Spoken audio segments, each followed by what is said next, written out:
Que Deus abençoe o seu dia e a sua semana.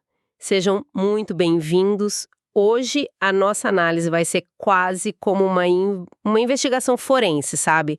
A gente está numa cena de crime espiritual. É uma boa analogia. A vítima, no caso, é a alma de uma nação inteira. E a nossa principal evidência está aqui, no capítulo 22 de Ezequiel. O material que a gente recebeu um comentário bíblico bem detalhado vai ser o nosso guia. Quase um relatório do legista. Exato. A nossa missão aqui é entender o que realmente aconteceu com Jerusalém. Quais foram as acusações que levaram a um colapso tão completo? É um tema pesado, eu sei, mas muito revelador. E é uma ótima analogia porque este capítulo é, na essência, um indiciamento formal. É Deus, através de Ezequiel, apresentando uma lista de crimes. Não são acusações vagas, né? De jeito nenhum. É tudo um por um, de forma metódica, irrefutável. A ideia é deixar claro, assim, que o julgamento que viria não era um ato arbitrário. Era consequência inevitável de uma sociedade que se desintegrou por dentro. A apresentação das provas antes da sentença. Exatamente. Ok, então vamos desempacotar isso. O que me chama atenção de cara na organização do nosso material é que ele não começa com pecados, digamos, religiosos. Ele começa no nível mais básico, mais humano. A categoria é pecados oriundos da convivência das pessoas. É como se a primeira evidência do crime fosse o jeito como as pessoas se tratavam. Pois é, porque a saúde de uma sociedade a gente mede por aí. Se as relações mais fundamentais estão doentes, todo o resto já está comprometido. E a lista é brutal. Começa com derramamento de sangue e assassinatos. O que já sugere que a violência era banal. Totalmente. Mas depois vai para algo que parece mais sutil, mas é igualmente profundo. Desprezo aos pais. Isso é uma quebra direta de um dos 10 mandamentos. Um pilar. Um pilar.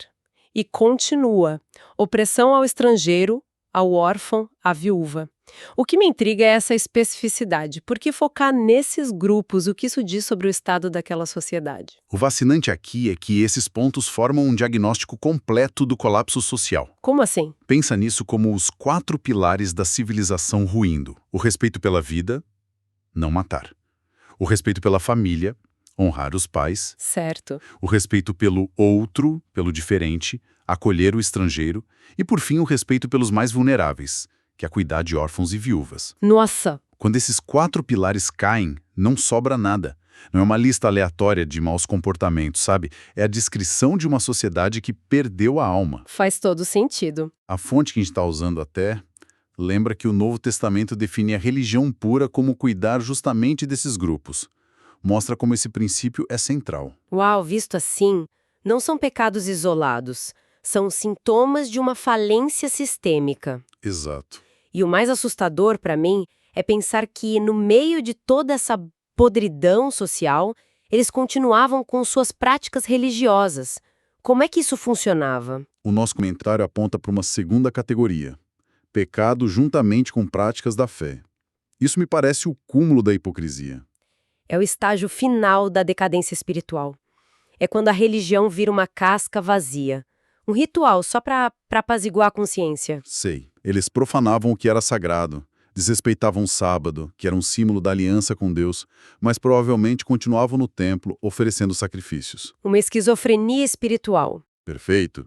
E isso leva a uma lista ainda maior de problemas. Imoralidade sexual desenfreada, adultério, incesto, corrupção financeira generalizada com suborno, agiotagem. É um retrato completo. E no meio de tudo isso, o nosso material destaca um pecado como a raiz de todos os outros. A origem do mal. Esquecer de Deus. Eu confesso que, à primeira vista, isso parece quase simples demais. Como é que o esquecimento pode causar um colapso tão violento? Se a gente conectar isso a um quadro maior, a gente vê que não é nada simples. Esse esquecer de Deus não é uma falha de memória, tipo esquecer as chaves. Certo. É o que alguns sociólogos chamariam de anomia. É um estado de ausência de normas, de um centro moral. Para aquela sociedade, Deus era o ponto de referência absoluto que definia o certo e o errado. A bússola moral. A bússola. Quando esse centro é removido, quando ele é esquecido, o resultado não é liberdade. É o caos. Cada um vira seu próprio Deus, sua própria lei. E aí a consequência é o que o texto descreve. Exatamente, a vida perde o valor, a família se desfaz, a honestidade vira tolice e os fracos são devorados. Esquecer de Deus é tirar a fundação do prédio. O que vem depois é o desabamento. Essa explicação muda tudo. Não é um pecado a mais na lista. É o buraco negro que engoliu todo o resto. E isso me leva a uma pergunta. De quem é a culpa? Se a situação chegou nesse ponto, quem são os responsáveis? E a resposta que o material aponta é sinceramente assustadora. Porque não tem um único vilão, né? Não mesmo. E essa talvez seja a parte mais dura da mensagem de Ezequiel. A responsabilidade é distribuída de um jeito que ninguém pode apontar o dedo para o outro. Exato. A lista de culpados inclui todo mundo. Os oficiais, os líderes políticos que são comparados a lobos devorando presas. Isso a gente infelizmente até espera. Pois é. Os sacerdotes, que deveriam ensinar a diferença entre o santo e o profano, mas se calaram por dinheiro. Chocante. Mas o que me deixa perplexa é a inclusão dos profetas. Ah, sim. Os profetas eram para ser a consciência da nação. Como é que os próprios mensageiros traem a mensagem? Isso levanta uma questão importantíssima sobre o poder da corrupção, quando até a voz profética, que deveria ser a última linha de defesa, é comprada. Acabou. Acabou. Quando ela começa a dizer ao povo o que ele quer ouvir e não o que precisa ouvir, não tem mais esperança de reforma. Eles passavam cal nas paredes rachadas, como diz o texto. Maquiavam a realidade. Maquiavam, davam falsas esperanças. E para completar, o texto acusa todo o povo do país de praticar extorsão e roubo. A culpa é sistêmica. Vai do palácio à casa do cidadão comum. É desolador. Lideranças que deveriam guiar, mas que predam. E um povo que, em vez de resistir, participa da mesma corrupção. É uma simbiose doentia. Líderes corruptos florescem num solo de um povo que também perdeu a sua bússola. Um alimenta o outro. E com um diagnóstico tão terminal, o prognóstico só podia ser um: o juízo. Não tinha outra saída. E a imagem usada para descrever esse juízo é uma das mais fortes que eu já vi.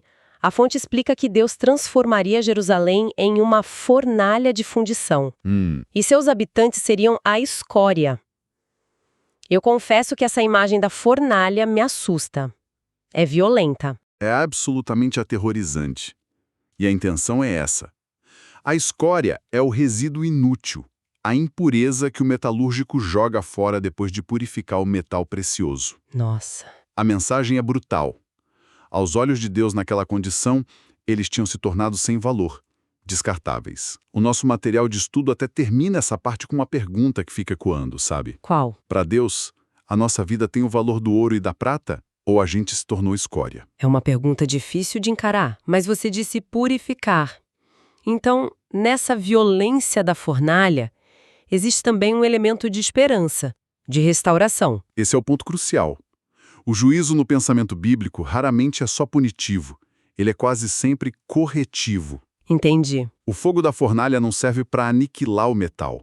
Serve para queimar a escória e revelar o que há de precioso. Ah! A dor do exílio, da destruição de Jerusalém seria essa fornalha, um processo terrivelmente doloroso, sim, mas com o propósito de queimar a idolatria, a injustiça, para que um remanescente, um povo purificado, pudesse um dia recomeçar. Uma destruição com um propósito redentor no horizonte. Exatamente. Isso torna a imagem ainda mais complexa. E depois de todo esse cenário, eu esperava um ponto final, mas o texto dá uma virada surpreendente. O comentário chama essa parte de a procura por um mediador. Deus estava procurando por alguém, mesmo depois de tudo. E essa é a passagem mais comovente e, ao mesmo tempo, trágica de todo o capítulo. O texto diz que Deus procurou entre eles por alguém que levantasse o muro e se pusesse na brecha. Na brecha. A imagem da brecha é de uma rachadura no muro de defesa de uma cidade. Quando o inimigo ataca, um soldado valente se coloca ali, naquela brecha, para impedir a invasão. Não tinha um precedente. Tinha uma chance. Tinha. E eles encontraram alguém. E aqui vem a conclusão trágica. O versículo termina com uma das frases mais desoladoras da Bíblia. Mas a ninguém achei. Ninguém. Ninguém. Em toda a nação. Entre profetas, sacerdotes, povo, não havia uma única pessoa com autoridade moral e disposição para se colocar naquela brecha. Nossa, que silêncio pesado essa frase deixa. A ausência de um intercessor foi o prego final no caixão. O juízo se tornou inevitável. A ninguém achei. E é nesse vácuo, nesse silêncio, que o nosso material faz a ponte com a solução definitiva que viria séculos depois, não é? Exatamente. A análise aponta que essa busca frustrada de Deus cria uma tensão que só é resolvida muito tempo depois. Se nenhum homem pôde se colocar na brecha, o próprio Deus providenciaria o mediador perfeito. Certo. E a fonte conclui que foi isso que aconteceu com o envio de seu Filho unigênito, Jesus Cristo. Ele é apresentado como aquele que não apenas se pôs na brecha, mas se tornou a própria ponte, o próprio muro. Reparando a separação de uma vez por todas. Exato. Então a resposta para a falha humana daquela época foi uma iniciativa divina no futuro. Mas o texto não para aí, certo? Ele traz essa responsabilidade de volta para hoje. Sim, e essa é a aplicação final. O comentário argumenta que, embora Cristo seja o mediador único e perfeito, a tarefa da intercessão continua. Como assim? Deus ainda procura por homens e mulheres de oração que se põem na brecha em favor de suas famílias, cidades, países. A missão de se importar o suficiente para se colocar nesse espaço vulnerável entre o problema e a solução, entre a dor e a cura. É um chamado contínuo. Resumindo então o que a gente desvendou hoje, vimos uma sociedade em colapso total, onde os pecados não eram isolados, mas sintomas de uma doença generalizada. Isso levou a um juízo que era, ao mesmo tempo, punição e purificação. E, no coração de tudo, a busca comovente e frustrada de Deus por alguém. Alguém se pusesse na brecha. Uma busca que, segundo a fonte, encontra sua resposta final em Cristo, mas que se desdobra num chamado para nós hoje. Perfeito. E o pensamento provocativo que o material nos deixa é justamente esse. A fonte termina perguntando: carregamos essa missão também em nosso coração? Uma boa pergunta. Isso nos leva a pensar. Diante das inúmeras brechas que a gente vê no nosso mundo hoje, a polarização que racha países, famílias que se desfazem, a injustiça, o que significa na prática se pôr na brecha hoje em dia? É só orar, é agir. É ter a coragem de ser a voz da reconciliação num mundo que grita por divisão. É uma pergunta que vai muito além de um estudo bíblico. É uma questão sobre o nosso propósito aqui e agora. Uma reflexão muito poderosa para a gente levar para a semana. Que Deus abençoe todos os ouvintes.